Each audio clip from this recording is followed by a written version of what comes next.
गुरु जी की सभी प्यारी संगत को जय गुरु जी। अनंतम अनंतम शुक्राना गुरु जी। संगत जी, मेरी कुछ तबीयत ख़राब होने के कारण कुछ दिनों से मैं सत्संग रिकॉर्ड नहीं कर पाया। बस शुक्राना करता हूँ गुरु जी का कि गुरु जी ने जल्द ही मुझे स्वस्थ कर दिया, ताकि मैं आप सभी के बीच, आप सभी के समक्ष गुरु जी के सत्संग लेकर आता रहूं और सभी का कल्याण होता रहे। अगर अभी तक आपने मेरे चैनल को सब्सक्राइब नहीं किया है तो संगत जी, आप सभी से हाथ जोड़कर विनती है कि मेरे इस चैनल को सब्सक्राइब कर लीजिए, ताकि मैं आपके साथ अपने सत्संग शेयर करता रहूं और आप सभी को भी गुरु जी की ब्लेसिंग्स मिलती रहें। कई संगत सोचते हैं, या कई संगत का एक क्वेश्चन रहता है कि सत्संग क्यों सुने या सत्संग सुनना क्यों ज़रूरी है। गुरु जी ने हमेशा कहा है कि सत्संग सुनने से कष्ट कटते हैं, सत्संग सुनने से हमारा भाग्य तक बदल जाता है, सत्संग सुनने और सुनाने वाले दोनों का कल्याण होता है, जैसा कि मैं बार बार कहता हूँ। तो इसलिए सत्संग सुनने से, जब तक आप सत्संग नहीं सुनेंगे, गुरु जी की महिमा को कैसे जान पाएंगे, गुरु जी से कैसे जुड़ पाएंगे, गुरु जी के चमत्कारों के बारे में आपको कैसे पता चल पाएगा। आज मैं या ये पूरा संपूर्ण संसार अगर गुरु जी से जुड़ा है या गुरु जी की शरण में आया है, तो ये सत्संग के माध्यम से ही आया है। आज लाखों करोड़ों लोगों के एक्सपीरियंस जो है वो सत्संग के माध्यम से आप सभी के साथ शेयर किए जाते हैं, ताकि आपको पता चले कि भाई गुरु जी के चमत्कार अद्भुत हैं, गुरु जी की लीला परम्पार है, गुरु जी कैसे अपने भक्तों को का कल्याण करते हैं, कैसे उनके दुखों का निवारण करते हैं। आप मेरे सत्संगों को आगे और संगत को भी शेयर कर सकते हैं, ताकि गुरु जी की ब्लेसिंग सभी संगत को मिल पाए। तो ज़्यादा देर विलंब न करते हुए सत्संग की शुरुआत करते हैं। आंटी जी अपने सत्संग में बताती हैं कि मैं गुरु जी की सच्ची भक्त हूँ। मेरे पास एक कपड़े का स्टूडियो है, जिसे मैं पिछले एक दशक से मैनेजर शिवलाल के साथ चला रहा हूँ। एक दिन शिवलाल बहुत, जो मेरे मैनेजर हैं, वो बहुत उदास दिख रहे थे। मुझे पता चला कि तुलसी, जो उनकी बेटी है, पश्चिम बंगाल में अपने गांव में रहती है। उनकी तबीयत ठीक नहीं थी और उनको काफ़ी तेज बुखार था। इसी कारण से वो काफ़ी ज़्यादा परेशान थे। लेकिन मैंने उनसे कहा ये केवल बुखार है। शिवलाल अगले दिन घर जाना चाहते थे।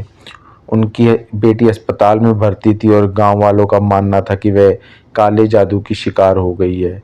मैंने उस दिन शिवलाल को लंगर के लिए बड़े मंदिर भेजा और उनसे तुलसी के लिए प्रार्थना करने को कहा। क्योंकि वे मंदिर में थे, इसलिए उसका मोबाइल बंद था। इस बीच उनकी पत्नी, जो उन तक पहुंचने की कोशिश कर रही थी, ने मुझको फ़ोन किया। उन्होंने कहा उनकी बेटी की हालत बहुत ख़राब है और उन्हें तत्काल शिवलाल से बात करने की ज़रूरत है। मैंने उसके गांव के अस्पताल में डॉक्टर से बात कराने के लिए कहा। डॉक्टर ने मुझे बताया कि तुलसी को मैं एक मेनिंजाइटिस नाम की कोई बीमारी हो गई है और उसके बचने की संभावना कम है। यदि तुलसी को किसी बड़े अस्पताल में शिफ्ट नहीं किया गया तो शायद वे शिफ्ट कर दिया गया तो शायद वे ठीक हो सकती है। मुझे नहीं पता था कि क्या करना है। यह दृढ़ विश्वास करते हुए कि गुरुजी सब कुछ कर रहे हैं, मैंने अपने एक चाचा को बुलाया, जो पटना में एक डॉक्टर थे। उन्होंने मुझसे कहा कि तुलसी को पश्चिम बंगाल के किसी अस्पताल में शिफ्ट किया जाना चाहिए, लेकिन उन्हें पता नहीं था कि किस अस्पताल में ले जाया जाएगा। उन्होंने मुझे गूगल पर अस्पताल का नाम सर्च करने की सलाह दी। मैंने गुरुजी का नाम लिया और एक अस्पताल के बारे में पता किया। मैंने उनको फ़ोन किया, सब कुछ फ़ोन किया और सब कुछ ठीक कर दिया। फिर मैंने गांव के अस्पताल में फ़ोन किया और कहा कि तुलसी को ले जाने के लिए एक एम्बुलेंस का उपयोग करें। डॉक्टर ने रास्ते में आने वाली सभी बाधाओं का खाका खींचा। यहाँ छठ पूजा थी, इसलिए सभी सड़कें भी बंद थी। ट्रेन 3 से 4 घंटे लगेंगे, एम्बुलेंस 5 घंटे से अधिक समय में पहुंचेगी। जब शिवलाल मंदिर से घर आया तो तुलसी पहले से ही एम्बुलेंस में थी। मैंने उसे शिफ्ट करने के लिए उसकी अनुमति नहीं मांगी थी और मैं उसके लिए काफ़ी डरा हुआ था। वैसे भी डॉक्टर कोई उम्मीद नहीं दे रहे थे और कह रहे थे कि वह कोमा में भी चली गई है। ऐसे में तुलसी रिकॉर्ड 3 घंटे में अस्पताल पहुंच गई। अस्पताल से शिवलाल के भाई ने फ़ोन किया था, लेकिन उन्होंने गंभीर खबर भी दी थी। लेकिन तुलसी, जो अब आईसीयू में है, बुरी हालत में थी, किसी को भी पहचानने में असमर्थ थी। मैंने डॉक्टर को वह सब कुछ करने के लिए प्रोत्साहित किया जो वह कर सकते हैं। उनको बोला कि आप अपनी तरफ से पूरी कोशिश कीजिए। उन्हें खर्चों के बारे में भी आश्वस्त किया। यहाँ तक कि शिवलाल की बात है, मैंने उसे गुरुजी से प्रार्थना करने को कहा था। अगले दिन उसे गुरुजी की तस्वीर के साथ बंगाल के लिए भेज दिया। अब मुझे पश्चिम बंगाल में पैसे भेजने थे, लेकिन मुझे नहीं पता था कि ये कैसे करना है। इसलिए मैंने फेसबुक पर एक अनुरोध डाला। एक दोस्त दीक्षा ने मुझे बताया कि उसके जीजा जी इसका ख्याल रखेंगे, लेकिन डॉक्टर अड़ंगा लगाते रहे। जिस दिन शिवलाल अस्पताल पहुँचे, मैंने उनके आईसीयू में तुलसी के तकिए के नीचे गुरुजी की तस्वीर रखने को कहा, लेकिन डॉक्टर ने मना कर दिया। मैं अपने दोस्तों के बहनोई से बात करने गया जो पैसे ट्रांसफ़र कर रहा था, और मुझे हैरानगी हुई कि क्या अस्पताल दुर्भाग्यपूर्ण लोगों को मूर्ख नहीं बना रहा। इस आदमी ने कहा कि वह उस अस्पताल में केवल एक अच्छे डॉक्टर को जानता था जो उसका दोस्त था। उसने मुझे डॉक्टर का मोबाइल नंबर दिया। पता चला कि यही डॉक्टर तुलसी का इलाज कर रहा है। अस्पताल स्टाफ ने मुझे सही तस्वीर नहीं दी थी। अब मोबाइल नंबर हाथ में लेकर मैंने डॉक्टर से बात की और गुरुजी की फ़ोटो तुलसी के पास रखने के लिए इजाज़त ले ली।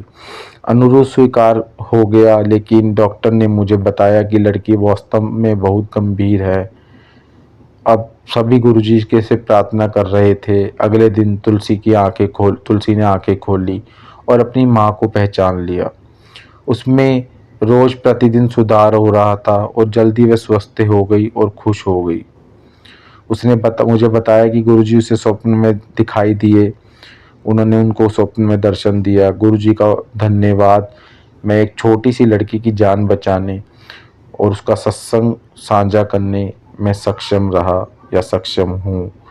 तो जय गुरुजी, शुक्राना गुरुजी।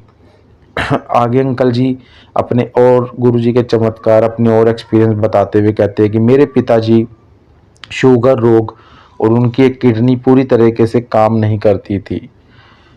वह सिंगापुर से इलाज करा रहे थे, लेकिन इससे उनकी टहलने की आदत पर कोई भी असर नहीं पड़ रहा था। ऐसा वह पिछले 25 सालों से कर रहे थे, लेकिन कुछ महीने पहले जब दिल्ली स्वाइन फ्लू की चपेट में था, मेरे पिताजी बीमार पड़ गए। वह काम पर जा रहे थे, लेकिन उनका चलना बंद कर दिया। मैंने अपनी माँ से शिकायत की कि पापा आलसी हैं, और उनसे कहा कि उनके स्वास्थ्य के लिए उन्हें चलने के लिए मजबूर करें। चूँकि वह शुक्रवार था, मैंने सत्संग के लिए गया और उन्हें लंगर प्रसाद खाने को मिला। अगले दिन उन्हें लंगर प्रसाद मिला। जब मैं सोमवार को पापा से मिला तो मैंने उन्हें स्वाइन फ्लू की जांच कराने के लिए कहा। डॉक्टर ने इसे पॉजिटिव होने की पुष्टि की। हम सभी हैरान थे, क्योंकि यह उनकी हालत के लिए अच्छा नहीं था। अगली सुबह शिवरात्रि थी और उन्हें अस्पताल में भर्ती कराया गया। शिवरात्रि के दिन मैं अपने घर के मंदिर में गुरुजी की तस्वीर देख कर रो रहा था, क्योंकि मुझे अपने पिता के लिए डर लग रहा था। लेकिन गुरुजी हमारी बात बहुत तेजी से सुनते हैं। जब मैं प्रार्थना कक्ष में बैठा था, गुरुजी की एक संगत सुश्री नीरा ने मुझे फ़ोन किया और पूछा कि क्या मैं बड़े मंदिर में विशेष दर्शन के लिए आना चाहूँगा। मुझे अपने कानों पर विश्वास नहीं हो रहा था। जब मैं दर्शन के लिए जो लंगर शुरू नहीं हुआ था, लेकिन मैंने गुरुजी से मेरे पिताजी के लिए कुछ प्रसाद देने को कहा। एक भक्त आया और मुझे बेर का प्रसाद खिलाया। मैं उसे घर ले गया और अपने पिताजी को भेज दिया। अगले दिन उन्हें अस्पताल से छुट्टी मिल गई। गुरुजी के आशीर्वाद से उनका स्वाइन फ्लू का बिल्कुल ठीक हो गया। मेरी माँ, जो हर समय उनके साथ थी, भी संक्रमित नहीं हुई। वे हमें सदैव अपने चरण कमरों में रखते हैं। गुरुजी आपका अनंतम शुक्राना गुरुजी। आगे बताते हैं कि इस वर्ष मैंने गुरुजी का जन्मदिन बड़े उत्साह से मनाया। एक दिन बाद अपने बेटे को डॉक्टर के पास ले जाते समय मैं अपने ड्राइवर के साथ गुरुजी का सत्संग साझा करने लगा। कार से बाहर निकलते ही मैंने उसे गुरुजी का लॉकेट दिया जो मुझे छोटे मंदिर से मिला था। तभी अपने घर के ग्राउंड फ्लोर में बेसमेंट की ओर जाते वक्त पहली सीढ़ी पर मेरा पैर फिसल गया। मैं नीचे बेसमेंट की तरफ लुढ़क गया। मेरी टुड्डी 3 बार सीढ़ियों से टकराई। मैं एक कांच की बोतल ले जा रहा था और उसके टुकड़े पूरी सीढ़ी पर थे। मुझे लगा कि मैं चला गया, लेकिन मैं तेजी से सीढ़ियों के नीचे पहुंचा और देखा कि मैं बिल्कुल ठीक हूं। सिर्फ मेरी शर्ट जो खून से सनी हुई थी। मैंने जांच की कि कहीं मेरी कोई हड्डी तो टूट नहीं गई, लेकिन केवल मेरे हाथों और पैरों में कुछ घाव पाए गए। गुरुजी की कृपा से मैं बच गया। मुझे तुरंत पता चल गया कि गुरुजी ने कुछ बड़े नकारात्मक कर्म दूर कर दिए हैं। आज तक मैं इस बात से आश्चर्यचकित हूँ कि बिना किसी चोट के मैं कैसे बिल्कुल बच गया, कैसे मेरा बचाव हो गया। ये सब गुरुजी की कृपा थी, गुरुजी का आशीर्वाद था। गुरुजी ने इस वर्ष फिर से मेरे पैरों को ठीक करने में मेरी मदद की। एक शाम मैं पीक आवर्स में लगभग 7:30 बजे बड़े मंदिर पहुंचा और मेरी कार के लिए कोई पार्किंग उपलब्ध नहीं थी।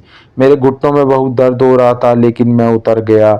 मैं ये गुरुजी का जाप करता रहा और चलने लगा। 3 मिनट के बाद मेरे ड्राइवर मेरे पीछे था। उसने मुझे बताया कि उन्होंने कार को मंदिर में जाने की अनुमति दे दी है, लेकिन मंदिर के अंदर मेरे घुटनों का दर्द और बढ़ गया। जब मैं लंगर खाकर आया तो मुझे एहसास हुआ कि दर्द गायब हो गया।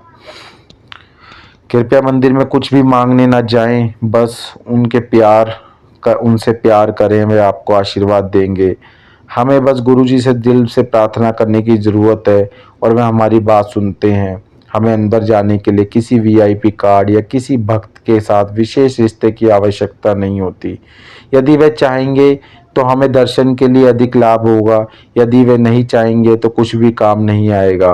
गुरुजी ने हमें सिखाया है कि हर कोई समान ऐसे शॉर्टकट अपनाकर मंदिर के माहौल को पूरी तरह से खराब ना करें। गुरुजी हमें देख रहे हैं, वे जानते हैं कब हम नियम तोड़ते हैं। सेवादारों से भी बहस करने की ज़रूरत नहीं है, हम गुरुजी को दुखी करते हैं। जब मैं सत्संग लिख रहा था तब मैं हर मिनट हमें आशीर्वाद दे रहे हैं गुरुजी। मुझे पता है कि वह मुझे देख रहे हैं, मुस्करा रहे हैं, मेरे से प्यार कर रहे हैं। मैं उनसे प्यार करता हूँ गुरुजी।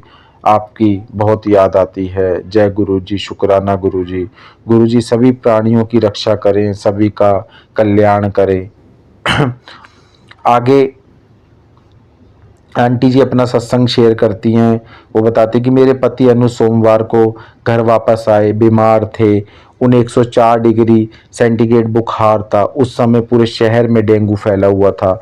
मुझे संदेह था कि वह इससे संक्रमित है। टेस्ट में के नतीजे आने में 4 दिन लगेंगे, लेकिन मैंने इंतजार नहीं किया।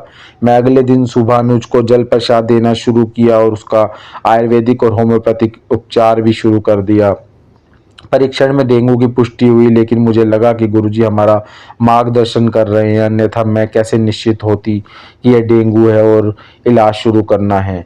जैसे इस बीमारी में होता है, उनका बुखार उतर गया और फिर उनका प्लेट्स काउंट कम हो गए और लगातार वह उनकी तबीयत खराब हो रही थी। मैं बड़े मंदिर गई और उनके लिए रोटी और हलवे का प्रसाद लाई, लेकिन वे उसे खा नहीं सके। अगले दिन उनकी प्लेट्स अचानक रूप से गिर गई और डॉक्टर ने अस्पताल में भर्ती होने की सलाह दी। मेरे पति सहमत नहीं थे और मुझे नहीं पता था कि उनको स्वीकार करना चाहिए या नहीं। मैं घबरा रही थी। तभी एक मित्र जो गुरुजी के भक्त भी हैं आए। उन्होंने हमें आश्वासन दिया कि गुरुजी हमारे साथ हैं, हमें चिंता करने की कोई ज़रूरत नहीं है।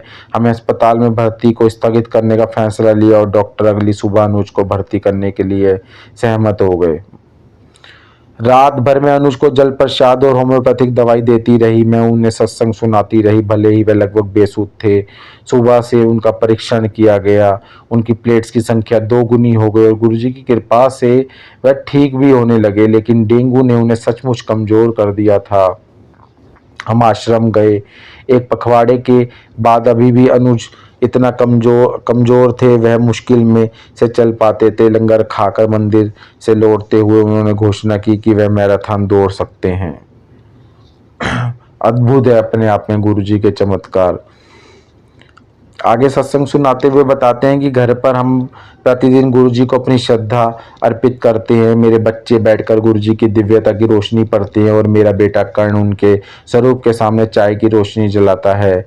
एक दिन किशन के गले में खराश और बुखार हो गया।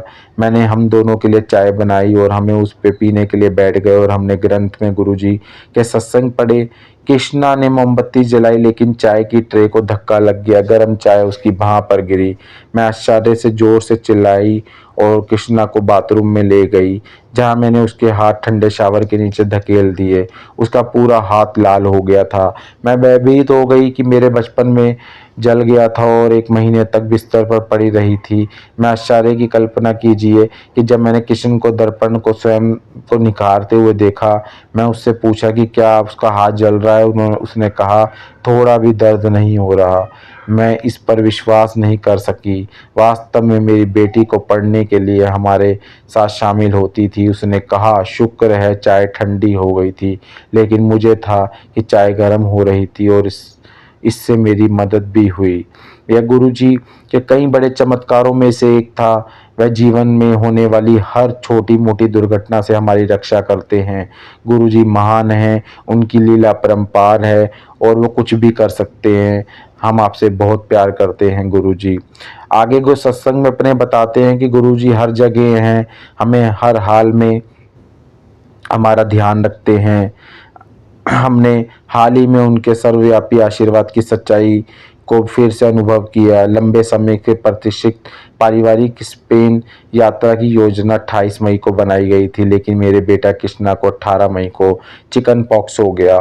शुक्र है कि यात्रा 2 सप्ताह पहले 5 जून तक के लिए स्थगित हो गई। 2 सप्ताह की निर्धारित समय अवधि के अंत में कृष्णा ठीक हो गया। हालांकि मेरी बेटी को भी यह बीमारी होने की संभावना ज़्यादा थी, क्योंकि चिकन पॉक्स की ऊष्मायक अवधि 15 दिन की होती है। डॉक्टर ने मुझे बताया कि 90% संभावना है कि उसे चेचक हो जाएगा और मैंने यात्रा रद्द करने के बारे में सोचा। शुक्र है एक करीबी दोस्त शिवानी, जो गुरुजी की भक्त थी, ने मुझे अपनी बेटी को शब्द के रूप में गुरुजी के आशीर्वाद के लिए बड़ी मंदिर ले जाने की सलाह दी। लंगर, जल और चाय प्रसाद, मैंने उनकी सलाह मानी। जिस दिन हम स्पेन के लिए रवाना हो रहे थे, हमें देखकर आश्चर्य हो कि हमारी घरेलू सहायिका गीता को चिकन पॉक्स हो गया था। उसे ठीक होने में 3 सप्ताह लग गए। हालांकि हम यात्रा पर आगे बढ़े। फ्रैंकफर्ट से कनेक्टिंग फ्लाइट के माध्यम से स्पेन पहुंचे। स्पेन पहुंचने में 15 घंटे लगे और फिर हमें बैग के इंतज़ार करना पड़ा। हमें 2 घंटे तक हिंडोल पर इंतज़ार कर रहे थे, लेकिन वहाँ हमारा सामान नहीं दिखा। मेरे पति अनुज को पता चला कि सामान या तो खो गया है या शायद फ्रैंकफर्ट हवाई अड्डे पर पड़ा है। बच्चे निराश थे। मैंने अपना विश्वास जुटाया और हम सभी गुरुजी के मंत्र जाप के लिए लग गए। अनुज ने शिकायत काउंटर पूछताछ भी करी। हम आधे घंटे तक चलते रहे। अब अनुज वापस आया और हमें दूसरे हिंडोल पर जाने के लिए कहा, जहां तुर्की की उड़ान से बैग आ रहे थे। वहां मेरी बेटी नंदिनी ने हमारा बैग देखा। हम जानते थे कि केवल गुरुजी ही ऐसा कर सकते हैं और हमें आश्वासन महसूस हुआ कि वह चाहते थे कि हम खुश रहें। उड़ान और सम्मान की तलाश में हम बहुत थक गए थे, लेकिन हम प्रसन्न थे कि थकान और हमारी थकान गायब हो गई। ये गुरुजी की लीला या खेल है। वह आपको भरपूर आनंद देते हैं और हर जगह आपका ख्याल रखते हैं। हम एक चर्च के अंदर गए और गुरुजी की उपस्थिति को महसूस किया। हमने मोमबत्ती तो जलाई, लेकिन प्रार्थना कैसे करें इसके बारे में निश्चित नहीं थे। कोरम में हम सभी को 2 शब्द चुने, जय गुरुजी। मेरे पिता की किडनी की गंभीर समस्या लगभग 3 साल पहले शुरू हुई। मेरे भाई अपनी रिपोर्ट सिंगापुर में डॉक्टर के पास ले गए। उन्होंने कहा कि हम प्रत्यारोपण के लिए 2 साल तक इंतजार कर सकते हैं, लेकिन हमें एक दाता की व्यवस्था करनी चाहिए। मैंने चाची ने फैसला किया कि वह अपनी किडनी दान करेगी। हमने उनका परीक्षण करवाया। इस बीच मेरे पिता इलाज के लिए हर 4 महीने में सिंगापुर जाते। 2016 में ट्रांसप्लांट करने का वक्त आ गया। उसी साल जून में दिल्ली में अपने माता पिता के घर रहने गया। मैं शाम को सेवा के लिए बड़े मंदिर गया और मुझे बताया गया कि कोई सेवा उपलब्ध नहीं है। मैं निराश हो गया था। मैंने एक कोने में बैठ गया था। तभी एक भक्त आए और मुझे चाय का प्रसाद दिया। उन्होंने मेरे पिता के बारे में पूछा और तुरंत सेवा में शामिल ना होने और अपने बच्चों और परिवार की देखभाल करने की सलाह दी। मैंने कम से कम उस दिन सेवा करने पर जोर दिया। वह मुझे रसोई में ले गए और रोटी प्रसाद की सेवा दी, जिसे मैंने पूरे समर्पण के साथ किया। इसके बाद मैंने पेंट्री में भी सिलाई की। हालांकि मुझे इसमें मज़ा नहीं आया। जब मैं मंदिर से बाहर आया तो मैंने अपने पति से कहा कि मंदिर में सेवा करने के लिए मेरी इच्छा ख़त्म हो गई है। मुझे बहुत रोना आया। मैं समझ गया कि वह सही नहीं कह रहा। अगली सुबह गुरुजी के कहने पर मैंने अपना दाता परीक्षण करवाया। मेरे पति ने मुझसे कोई सवाल नहीं किया। मेरे सभी परीक्षण ठीक निकले और मेरी माँ से अपनी अगली चिकित्सा यात्रा पर रिपोर्ट सिंगापुर ले जाने के लिए कहा। 12 अगस्त 2016 को सिंगापुर के डॉक्टर ने कहा कि अब प्रत्यारोपण की आवश्यकता है। गुरुजी को धन्यवाद हाथ में आ गई और डॉक्टर ने मुझे बुलाने के लिए कहा। मुझे एक ही दिन में अपना वीज़ा मिल गया और सिंगापुर चली गई। मेरे भाई और अन्य रिश्तेदारों ने दान के लिए प्रयास किया था, लेकिन मुझे पता था कि ये किडनी दान मेरे पिता के लिए मेरी सेवा थी।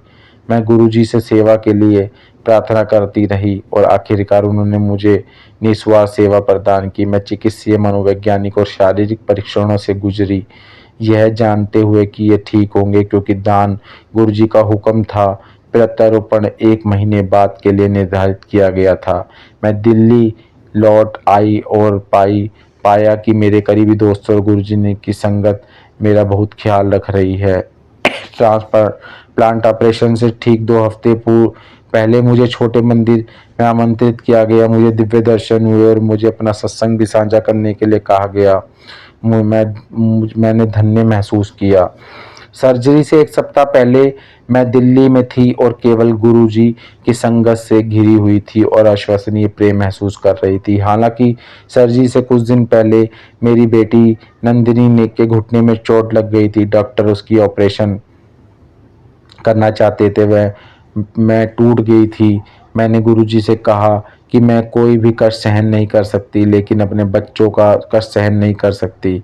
मुझे लगता था कि गुरुजी मेरी परीक्षा ले रहे हैं, इसलिए मैंने फैसला किया कि मेरा फोकस मेरे पिता पर होना चाहिए, किसी और चीज़ पर नहीं। जैसा कि पता था कि जिस 5वें डॉक्टर के पास हम नंदिनी को ले गए थे, उसकी सलाह दी कि सर्जरी की आवश्यकता नहीं है, क्योंकि वह काफ़ी बेहतर थी। वह सोमवार था और मैं गुरुजी को धन्यवाद देने के लिए मंदिर से निकली। मैंने प्रसाद खाया ही था कि सोमवार सेवादार ने मुझे अंदर बुलाया और मुझसे मेरी सर्जरी के बारे में पूछा। मुझे इतना आश्चर्य हुआ।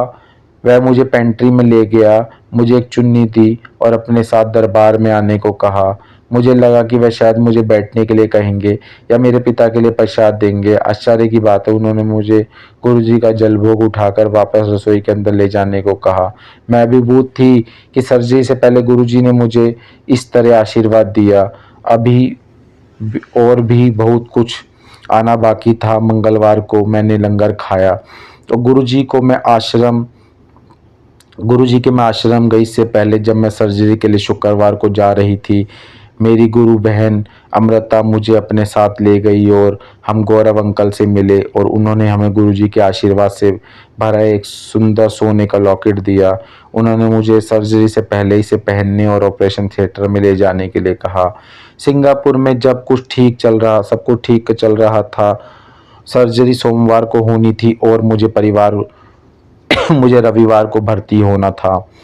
इससे हमें सिंगापुर में एक सत्संग में जाने का मौका मिला, जहां हमने श्री रघुवीर के सुंदर सत्संग सुने। वास्तव में मैंने भर्ती होने से पहले लंगर खाया था। डी डे पर भारतीय समय अनुसार सुबह 9:30 बजे सर्जरी हुई, लेकिन दिल्ली में मेरी साली श्रेया ने दोपहर को सत्संग रखा था, तो निसंदेह गुरुजी की दिव्य इच्छा के प्रति स्वाभाविक आज्ञा पालन में सर्जरी को भारतीय समयानुसार दोपहर में स्थानांतरित कर दिया गया। ऑपरेशन थिएटर में कुछ गड़बड़ थी। डॉक्टर ने मुझे ओटी के अंदर लॉकेट ले जाने की अनुमति दी और मेरे सिर को के ठीक बगल में टेप कर दिया। आखिर चीज जो मैंने देखी वह घड़ी थी और अपना मंत्र जाप करना शुरू कर दिया। सब कुछ सुचारू रूप से चला और सर्जरी में 2 घंटे लगे। दिल्ली में सत्संग के बराबर है जब मेरी सर्जरी खत्म हुई। निसंदेह मेरे पिता भी धन्य थे। डॉक्टरों की खुशी के लिए उन्होंने सर्जरी के आधे घंटे बाद वॉशरूम गए। डॉक्टर ने कहा कि किडनी बिल्कुल मेल खाती है और बिल्कुल फिट हो गई है। बहुत से लोगों ने मुझे संदेश भेजा और बताया कि मैं कितनी बहादुर थी, लेकिन बात यह है कि मैं 1 महीने के लिए पूरी तरह से खाली हो गई थी और गुरुजी के निर्देशों का पालन कर रही थी। मैं अपने पिता को नई जिंदगी देने का एक छोटा सा माध्यम बन गई थी। गुरुजी हर मिनट हमारे साथ हैं, हमें आशीर्वाद दे रहे हैं। मैं गुरुजी और उनके प्रिय संगत को पर्याप्त धन्यवाद दे सकती। यह गुरुजी के आशीर्वाद और उनकी संगत के प्यार के कारण हुआ, जो कि उनका प्यार भी है कि हमें अपने जीवन के सबसे कठिन समय में इतनी आसानी से पार लगा दिया। गुरुजी हमसे जो भी करवाते हैं वो गुरुजी की अपने चमत्कार होते हैं। गुरुजी बहुत ही आराम से सब चीज़ें बहुत सरल तरीके से करा लेते हैं। हम सब गुरुजी से बहुत प्यार करते हैं। यहीं पे आंटी जी का सत्संग समाप्त होता है। ये जो मैंने आपको संगत जी सत्संग शेयर किया, ये सारा सत्संग आंटी जी का है। कहीं पे मैंने जो कुछ गलत बोल दिया हो या मेरे मुख से कुछ गलत निकल गया हो सत्संग पढ़ते समय, तो मैं आप सभी से क्षमा मांगूंगा। ये सारा सत्संग आंटी जी ने सुनाया है, आंटी जी का सत्संग है। उन्होंने अपने साथ हुए गुरुजी के चमत्कारों के बारे में बताया सत्संग में। आंटी जी ने बताया कि कैसे गुरुजी ने हर पल उनकी सहायता करी, चाहे उनकी पिता की देखभाल हो, चाहे उनकी खुद की जान बचाई हो, चाहे उनके पति को डेंगू से बचाया हो, बच्चे को चोट से मुक्त किया हो, चोट से बचाया हो या चोट ठीक कर दी हो।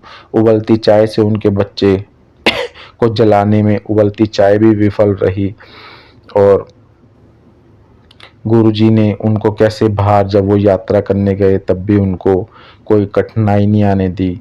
कैसे उन्होंने अपने पिता को एक नया जीवन दान दिया गुरुजी की वजह से। कैसे उन्होंने अपनी किडनी ट्रांसप्लांट करा के अपने पिता को दी। तो ये सब गुरुजी के चमत्कार हैं, गुरुजी की लीला परम्पार है। इतने सारे चमत्कार सिर्फ एक सत्संग और सिर्फ एक अंकल या एक आंटी या एक व्यक्ति के हैं।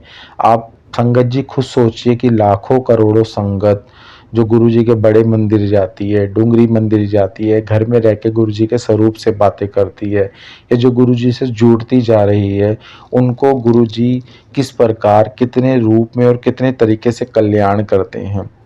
गुरुजी हमेशा अपने होने की एक महसूस करवाते हैं, एक अपना होना हर किसी को महसूस कराते हैं। तो गुरुजी को महसूस कीजिए, गुरुजी को हमेशा याद कीजिए, गुरुजी के सत्संग सुनिए, गुरुजी से जुड़िए, गुरुजी के अपने कष्ट बताइए, गुरुजी के बड़े मंदिर जाइए, गुरुजी का नाम जपिए, गुरुजी के मंत्र जाप कीजिए। आपके सारे कष्ट दूर होते चले जाएंगे। संगत जी विश्वास कीजिए, गुरुजी सबका भला करते हैं, सबका कल्याण करते हैं। बस सिर्फ ज़रूरत है तो एक विश्वास की, एक अटूट विश्वास की, गुरुजी से जुड़ने की, गुरुजी के साथ मन लगाने की। गुरुजी आपकी सारी बातें सुनते हैं, आपके साथ हमेशा रहते हैं, यत्र सर्वत्र हैं गुरुजी, हमेशा हर पल हर जगह हैं गुरुजी। मंत्र जाप से आप गुरुजी का ध्यान कर सकते हैं। आप हर पल हर वक्त गुरुजी को महसूस कर सकते हैं। बस आप कभी भी कहीं जाइए, बड़े मंदिर जाते या अपने घर पे या कहीं भी गुरुजी का ध्यान लगाते हैं तो एकाग्रता से लगाइए, एकाग्र होके लगाइए, क्योंकि गुरुजी से सच्चे मन से जुड़ने की ज़रूरत है। माँगने से कुछ नहीं मिलता, गुरुजी बिन माँगे ही झोलियाँ भर देते हैं सबकी। तो संगत जी, यहाँ पे अपनी वाणी को विराम दूँगा और आशा करता हूँ कि आप सभी को सत्संग पसंद आया होगा और गुरुजी का सत्संग है, आगे आप शेयर कीजिए। आप भी सत्संग पूरा सुना करिए, कभी भी सत्संग को आधे में मत छोड़ा कीजिए। कोशिश करिए कि सत्संग को पूरा सुनिए, ताकि गुरुजी की कृपा, गुरुजी की ब्लेसिंग्स आप सभी को पूर्ण रूप से मिल पाए। और अगर आप अभी तक आपने मेरे चैनल को सब्सक्राइब नहीं किया है, तो आप सभी से हाथ जोड़कर विनती है कि मेरे यूट्यूब चैनल को सब्सक्राइब कर लीजिए, ताकि आप सभी के पास मेरे सत्संग की नोटिफिकेशन पहुंच पाएँ और आप सभी मेरे से जुड़ पाएँ और मैं आपके साथ सत्संग शेयर कर पाऊँ। इसी के साथ मैं आप सभी से आज्ञा लेना चाहूँगा। एक बार सभी को जय गुरुजी, शुक्राना गुरुजी, अनंतम अनंतम शुक्राना गुरुजी, लख लख शुक्राना गुरुजी, जय गुरुजी। ओम नमः शिवाय, शिवजी सदा सहाय। ओम नमः शिवाय, गुरुजी सदा सहाय। जय गुरुजी।